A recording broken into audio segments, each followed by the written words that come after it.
God is my strength. I thank God so much. I can't stop thanking God. Big shout out to my girl Tina. JT, please do a video on why you are so humble and why you are like you are. I'm going to tell you right now, it was from growing up. But let me say that right. First of all, I'm so humble because of God. And I am so thankful for the little things in life. See, I don't need a whole lot of things to be happy. I am one of the most happiest people you will ever meet and don't hardly have a whole lot of nothing. But you know what? God has blessed me so much. I grew up from the gutters, y'all. We come out the ragged streets. I'm not ashamed of where I came from because it's not about where I came from. It's about where I'm going. We grew up in the rough times. We grew up with the crack. We grew up with the dope, everything, the AIDS. It was just, in my neighborhood, didn't too many people make it out. And ain't too many people doing good right now. But God had his hand on me. We went to school, even in elementary. We used to run in the fields and see people shooting up. We used to always play with the crack bags in the yard. I used to pick up needles, didn't even know what they was at times, and playing with needles could have easily stuck myself and wound up getting AIDS or something. But make a long story short, I am so humble because God has been so good to me, and I wouldn't dare not serve God and give him his time. Because where I came from, I should have been dead a long time ago. I love to stand up and do videos like this because, like I said, it's not where you came from, it's about where you're going. You can come from the raggediest places, and God can put his hand on you and make your background look like it wasn't even, never even there. And that's why God is so powerful, and I love him. So this is why I'm so grateful, so thankful, I'm so humble. I have been homeless. I know how it is to sleep in cars with no food to eat. I know how it feels to lose job, lose everything you have. I know how it feels to not even have nobody on your side, not even your own family. You really see who got your back when you get down. And people say one thing, but let them times hit, you can't find nobody. I have helped so many people in so many ways, and the ones I expect to help me don't even think about helping me. But you know what? Life goes on because JT can't sit up and get mad about what folks ain't doing. I just thank God for what I have. I don't sit up and complain about what I don't have. I thank God for what I have right now because I still could be, on these streets, y'all. We grew up around this mess. I could have easily got strung out on dope. I could have easily been a dope dealer, could have been selling it, could have been locked up right now for things. You know, sometimes when you look back over your life, you can't help but to just throw your hands up and just thank God because ain't too many people where I grew up at made it. I've seen we haven't gotten shot in that. Me and my brother, I got a twin brother too, y'all. We got so many stories. We just gonna have to sit down and just write a book one day. Not even doing nothing wrong. Just growing up out here, you could have got shot just for walking down, trying to go to your house. So many times we went home and drive-bys occurred out here. My best little homie got killed at the age of 12 out here. 12 or 13 years old, shot right down the street in a drive-by because somebody was mad that he was talking to their girl. And he was older than he was. 12, 13 years old, was going to be a cold drummer, was going to be a cold basketball player, but never got a chance to experience life.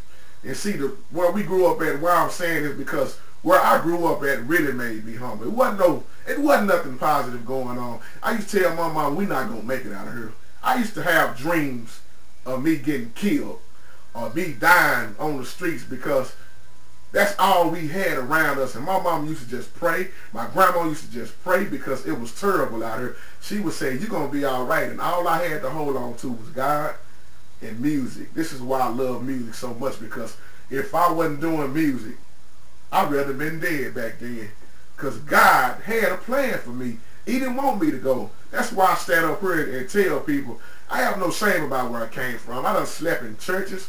I done got laid off. I can't even count no more how many times I got laid off. That's why I used to pray to God and say, God, show me what I need to be doing. This is not about me. And I'm not going to sit here like I'm a saint. I wasn't living right sometimes. I was shacking up, you know. I done been stone cold drunk. I done did all that dumb stuff, but that's when I was young. See, the Bible say when I was a child, let me put it in my terminology. When I was a child, I thought as a child I did little stupid, foolish things as a child. But when I became a man, I put away all those foolish, dumb things that I used to do, because as I got older, I wasn't living in ignorance no more. See, somebody right now still being ignorant and living in ignorance because they want to do what they want to do. How can I sit here and say that I'm born again and I have been saved, but I'm still doing the same thing I used to do? I'm still going around the same crowd I used to go around. I'm going to tell you right now, when you come to Christ, you got to leave them folks alone. If they ain't trying to be positive and follow Christ, they still want to hang out and do all the crazy stuff that'll get you killed, you got to drop them. Is it hard to do? Yes and no to me. Because if they wasn't understanding me from the get-go, they wasn't my friends anyway. Because a real friend gonna tell you when you're wrong. I don't want nobody that's gonna agree with me all the time to be my friend. If we agreeing together all the time, something wrong. Because some point I'm gonna do something wrong, and I need you to tell me. Nah, that wouldn't be wise to do, brother. I gotta be your friend and tell you the truth, but everybody don't want to be like that nowadays. Everybody want to do what they want to do. So why am I so humble? It's all God. And growing up around me, I had a whole lot of examples of what not to be. That's why I've never smoked a day in my life. Oh, hallelujah. I've never even known how to smoke. I've never sold nothing. And I'm not bragging. I'm thanking God, because I could have easily got caught up. A whole lot of my family members were strung out on that mess. I used to see it even on my own front porch before I moved in this house.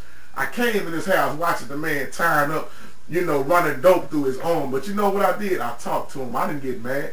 I prayed for the brother and asked him, why you keep choosing this in life? You 40-something years old.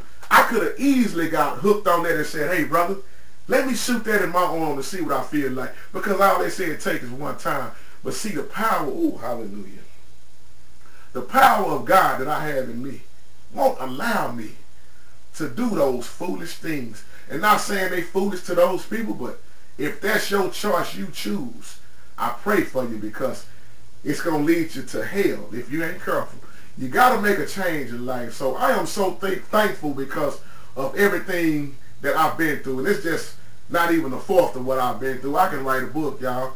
I done been hurt by church folks. I done been hurt by family. I've been hurt so much, but you know what? You got to hurt before you can heal. Now, I don't even think I can get hurt, because if I do get hurt, I don't stay hurt long. I have learned with Christ, I have learned how to grow and look past ignorance. But that's what I call it, ignorance. Because there come a time in your life where you just got to quit listening to certain folks. You got to quit following that same crowd, because that crowd ain't trying to do nothing. See, when you get with God, a lot of times He gonna keep you locked down with yourself, because He got to work on you. Y'all don't want to let God work on you. Something wrong with you. How else you gonna get better? You can't do it by yourself. That's why He say, come to me. God is such a good God, and ain't nothing too hard for God. I should have been shot up. I should have been locked up. I know about being falsely accused, being in the system for almost 15, 16 years for something I didn't even do. But by the grace of God, the papers, everything got dismissed, because God knew what was in me, what I have done. If I'm innocent, I'm innocent. And I worried about this stuff for years, because people around here were scared of me. They was calling me names. I could go on, but that's a long story. But God had the power. He kept telling me, quit worrying about it, son. Even though it took that long, it happened right on time. I should have been locked up, y'all. But God showed favor on me for something He know I didn't do. See, I can stand up and tell the story. I don't care. It's not about me. It's about God. I'm just standing here right now to just kind of testify and let you know out there, YouTube, whatever you going through, it don't matter how big, how small it is. It's not your problem. Like Dwayne would say, you let go and let God have His way. Just like the new movie that came out with the football player, Big Mike. Beautiful story. I love that. I can relate to this story. I love that man was homeless. In the title said, from being homeless to an NFL star. See, I look at it as the real star, because not a football star. He is a star for all of us that growed up. Because it don't matter about where he came from. It mattered about where he was going. His mama was strung out on dope. His daddy was murdered. But look how he turned out. And I'm going to leave that alone. God bless y'all.